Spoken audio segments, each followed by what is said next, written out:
Hello বন্ধুরা, তোমরা কেমন আছো? এখন শরৎকালে বাঙালির শ্রেষ্ঠ উৎসব দুর্গোৎসব, নানান রকম আলোর ঝলকানি আর প্যান্ডেলের সমারোহে একটা ঐতিহ্যবাহী পুজো হলো দত্তপুকুরের বুড়োমার দালান। এখানে তোমরা শিয়ালদহ থেকে বনগাঁগামী যে কোনো ট্রেনে উঠে দত্তপুকুর স্টেশনে নেমে অটো বা টোটো বুক করে বুড়োমার দালানে আসতে পারো। বন্ধুরা, এই বুড়োমার দালানের একটা সুন্দর ইতিহাস আছে। রাজা কৃষ্ণচন্দ্রের ভাই শিবচন্দ্র সুটি নদী হয়ে নৌকাযোগে এই অঞ্চলে আসছিলেন। ঝড় বৃষ্টির রাত্রে তিনি এই অঞ্চলে আশ্রয় নেন এবং রাত্রিরে মায়ের স্বপ্নাদেশ পেয়ে এখানে একটি মন্দির প্রতিষ্ঠা করেন।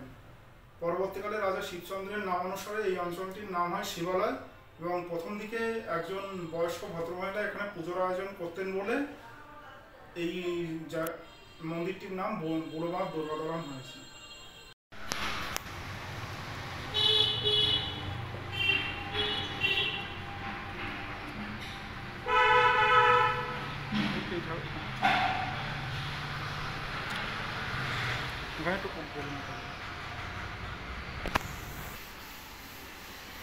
বন্ধুরা, আপনারা দেখতে পাচ্ছেন মূর্তি। এখানে মা ঘোড়ার উপরে আসেন আর এনার 2টি হাত সামনে আর বাকি 8টি হাত কাঠামোর পিছনে।